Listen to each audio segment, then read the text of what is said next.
Un willow, c'est un saule en anglais. C'est un arbre que je trouve poétique, juste en le regardant, sa forme, ses branches. Il y a comme une espèce de flexibilité dans le vent, le mouvement de ces branches-là dans le vent. J'aime beaucoup cet arbre-là. Donc, cette proximité-là à la nature. Et soul aussi, en anglais, soul veut dire âme. L'âme, la nature, et cette voix chaude et enveloppante qui nous transporte au premier souffle. Vous êtes bien sûr Canadair, le balado du Centre culturel canadien, à Paris.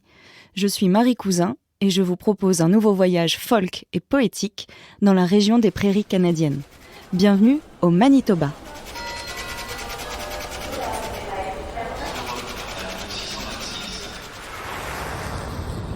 There's a storm coming, there's a storm coming, you can feel it in the air. The wind's singing and the ghosts are swinging on the seesaw by the stairs. There's a storm coming, there's a storm coming, the kids are all inside. The windows are shut tight.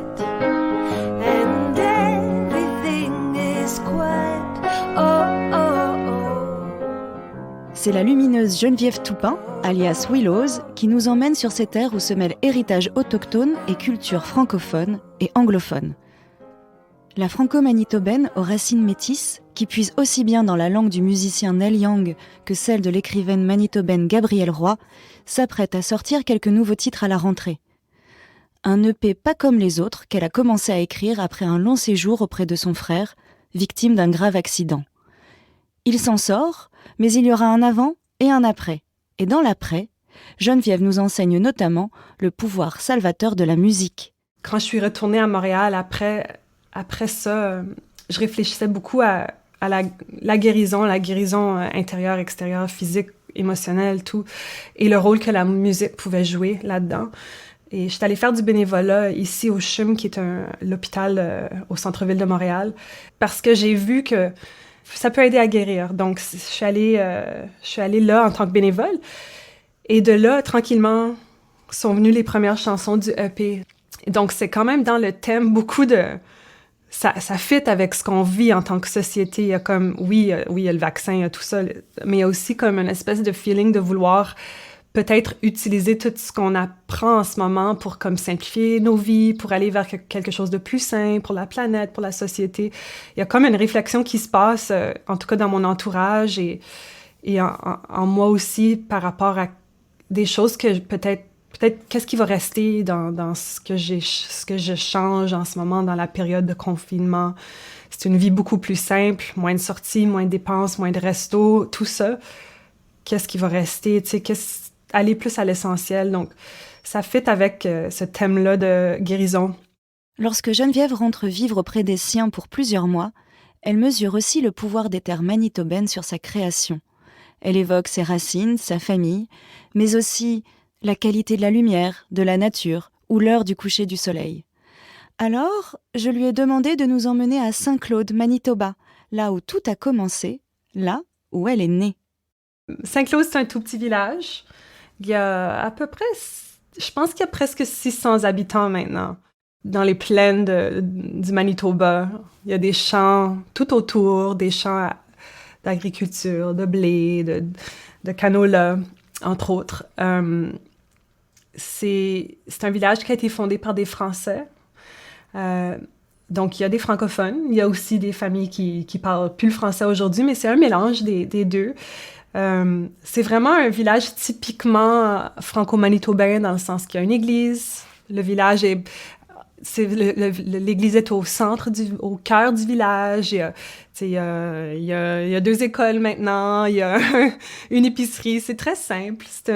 Mais moi, j'aime bien. Il y a comme une tranquillité et quelque chose de très... il y a comme quelque chose de rassurant aussi d'aller là-bas, de voir des gens que je connais. Les gens sont très gentils. On se sourit dans la rue, on se salue, on se parle. Et vous l'aurez compris, on se parle aussi en français. Cet héritage date de la fin du XVIIIe siècle, lorsque les Canadiens francophones ont été les premiers à installer des postes de traite de fourrure le long de la rivière Rouge. Aujourd'hui, avec 45 000 locuteurs, la communauté francophone est certes minoritaire, mais bien vivante. C'est définitivement une fierté. C'est aussi mon identité, en partie. Je veux dire, à chaque fois que je parle, à chaque fois partout où je vais, on me demande d'où je viens, on entend mon accent, les gens sont curieux, ils veulent savoir. Oh, il y a du français au Manitoba. Ah, parle-moi de ça, tu sais. J'habite au Québec depuis maintenant presque plusieurs années, en tout cas, depuis 2003. Mais j'ai pas perdu mon accent et ça m'arrive encore souvent qu'on va me demander d'où je viens. Donc, je porte ça en moi comme avec beaucoup de fierté et ça fait partie de mon quotidien, même si je suis plus là-bas, même si j'habite au Québec maintenant. Le Québec, c'est quand même assez différent culturellement, même si ça fait partie du Canada, même si on est dans le même pays, c'est une autre culture quand même comparée au Manitoba. Et être franco-manitobaine, je vois, c'est ça. Oui, c'est quelque chose que j'ai envie de défendre, absolument, mais je pense que au-delà de ça, c'est juste le fait de porter ça, d'en parler, ça fait beaucoup partie de moi. Et ça, peu importe où je suis et où j'habite, c'est en moi, ouais. Ancré en elle, comme cette nécessité de naviguer entre les deux langues et d'alterner les albums en français et en anglais. Into the valley of fire, into the valley of death, risen from desert ash, on renaît, on renaît.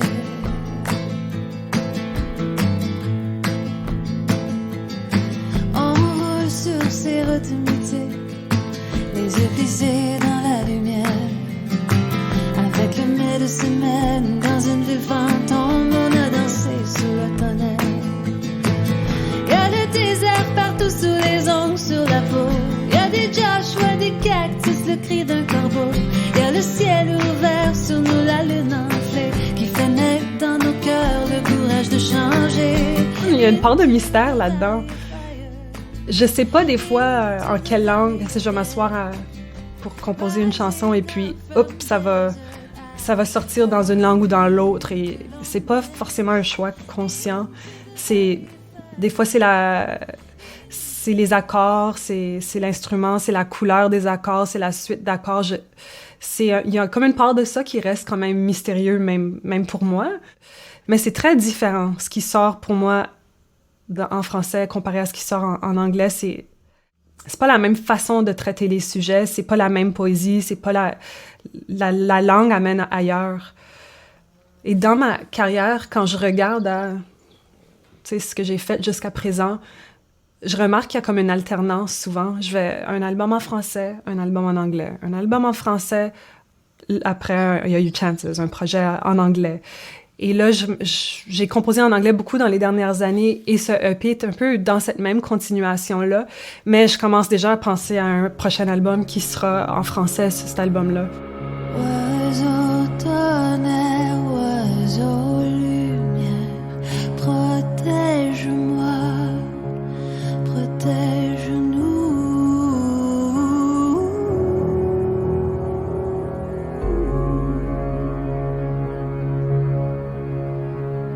Oiseau tonnerre, oiseau lumière, protège-moi, protège-nous.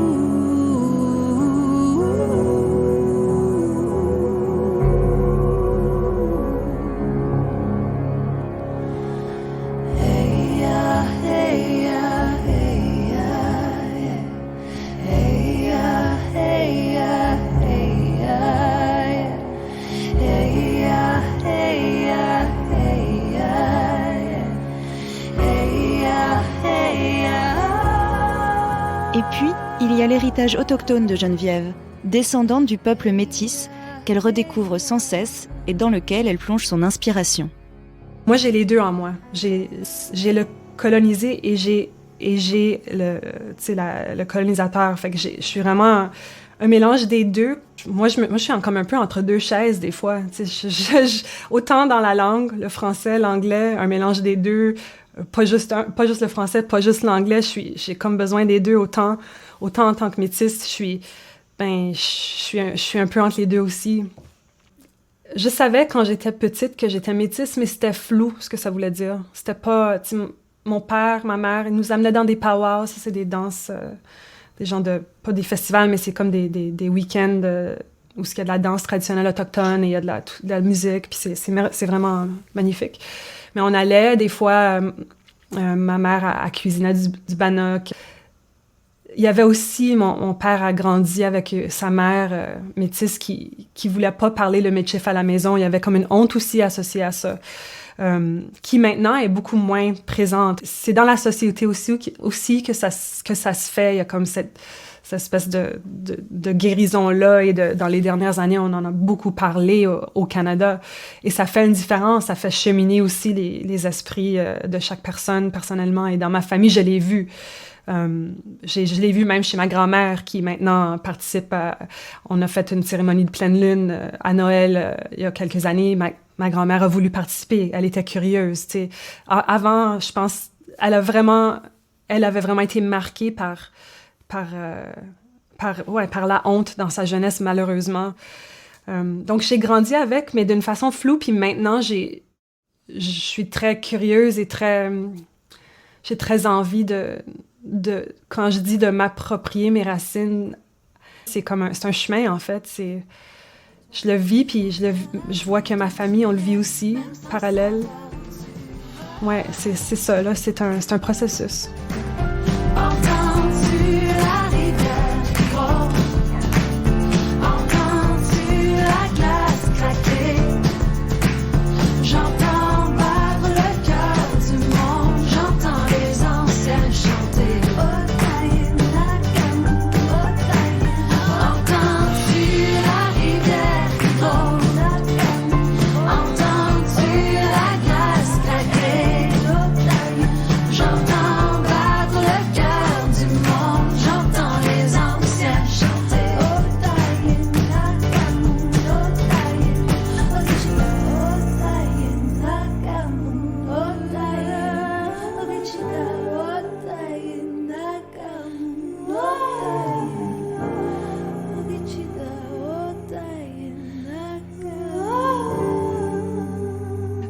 J'ai ces racines-là que je porte en moi et qui, au début, ressortaient dans mon écriture par une poésie beaucoup liée à la nature. Une façon d'exprimer mes émotions, mais souvent par les saisons, les changements de saison, le vent, c'est différent, les éléments, en fait. Et j'avais pas fait le lien, c'était mon premier disque, j'étais plus jeune et j'étais comme au début d'un processus personnel de me réapproprier mes racines métisses, d'aller voir ce que ça voulait dire pour moi. Et je suis encore là-dedans, sur ce chemin-là. Et il y a quelque chose dans l'art de mes collègues artistes autochtones de différentes nations au Canada, ce lien-là, la nature, l'influence que la qualité de la lumière, le changement de saison, comment ça peut influencer notre regard et notre perception de la vie et de notre monde intérieur aussi, ça ressort par là. Comme dans cette chanson qui sera sur le prochain EP et dont Willows a offert la primeur aux voyageurs auditeurs de Canadair. Et là, c'est la première fois que je vais la jouer pour quelqu'un. C'est une chanson qui parle de les deux, l'ombre et la lumière qu'on a en dedans de nous, chaque personne, la part d'ombre, la part de lumière. Cette chanson-là, Two Wolves, parle de la danse, en fait, entre ces deux parts. Pas la lutte, mais la danse.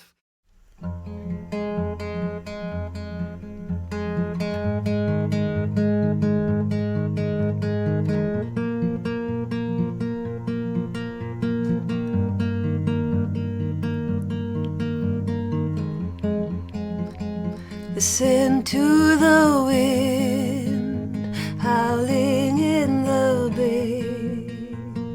Took a different turn, surprised yourself that way.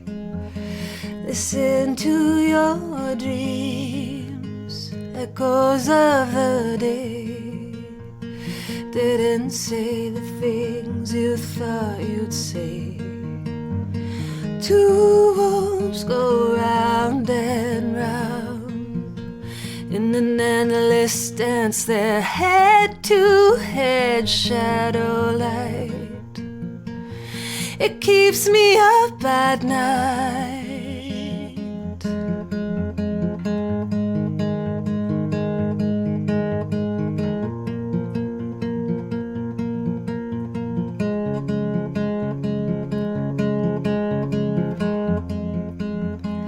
Is the one you feed the one that will stay when both live in you and both sides are played?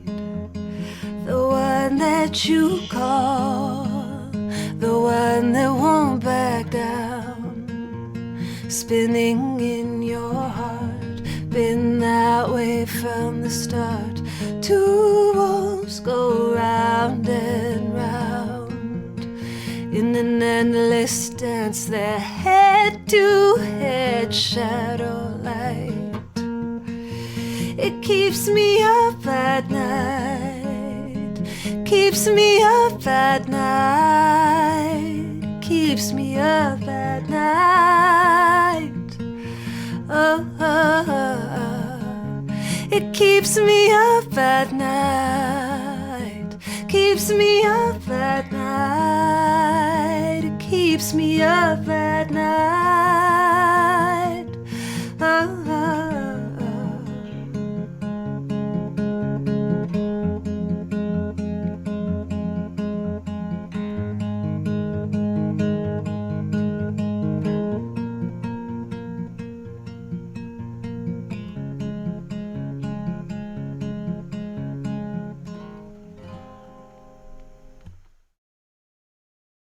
Pour continuer un peu plus loin le voyage, j'ai demandé à Geneviève Toupin, comme à tous les invités de Canadair, de choisir un ou une artiste et un lieu au Canada qui lui tiennent à cœur.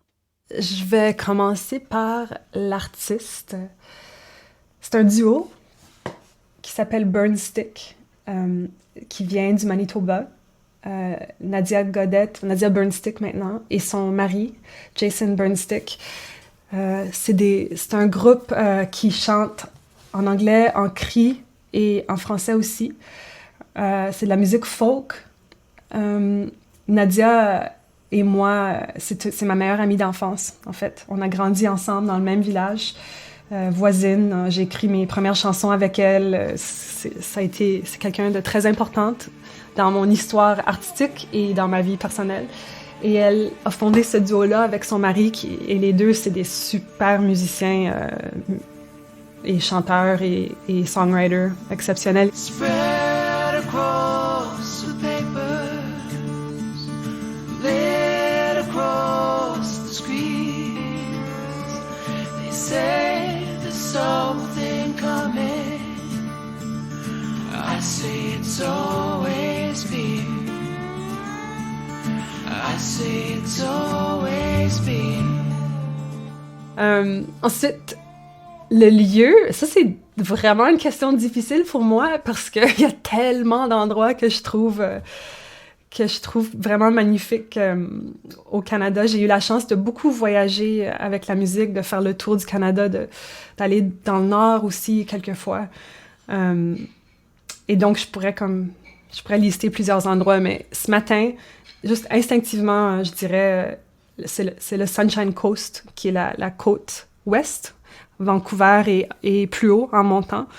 Un de mes meilleurs souvenirs de tournée, c'était un jour, on avait un congé, et puis dans le milieu d'une tournée dans l'Ouest canadien, on est allé en char, juste avant le coucher de soleil, on a monté la côte, puis on est monté vers le nord.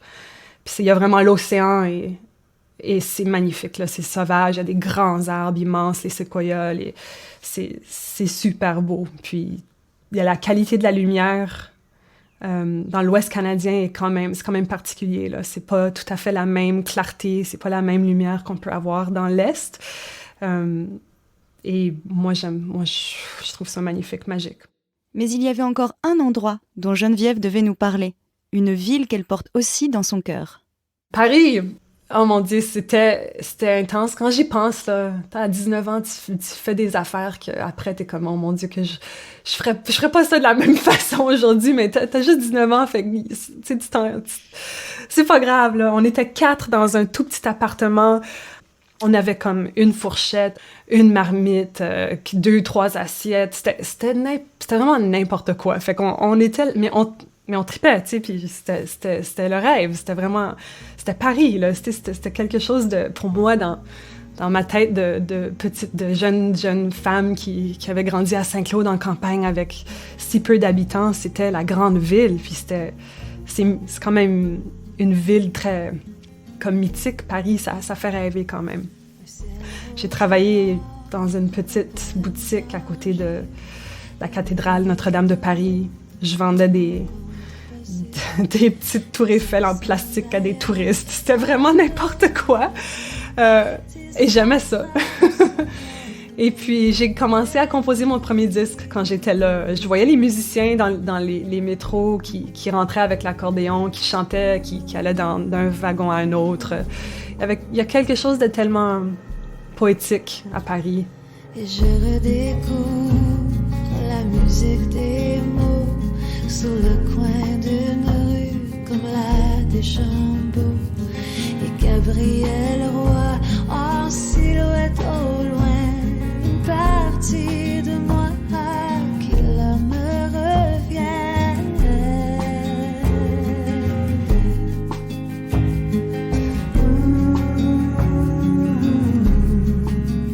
Paris chante et je reconnais. Paris chante dans la langue de ma mère. Merci Geneviève de nous avoir fait voyager dans ta lumière. Merci pour ce folk intime et puissant, qu'il déploie autour de nous sa force de guérison. Quant à vous, voyageurs auditeurs, si vous avez aimé le voyage, n'hésitez pas à vous abonner pour de nouvelles découvertes. À bientôt! Oh, the city looks different tonight. Maybe it's the changing seasons or your changing heart. A new moon rising, a fresh start. So you wagered love and you lost again. You woke up with a hollow feeling. You woke up with a hollow feeling. Birds sing in the morning sun, and stars still shine every night.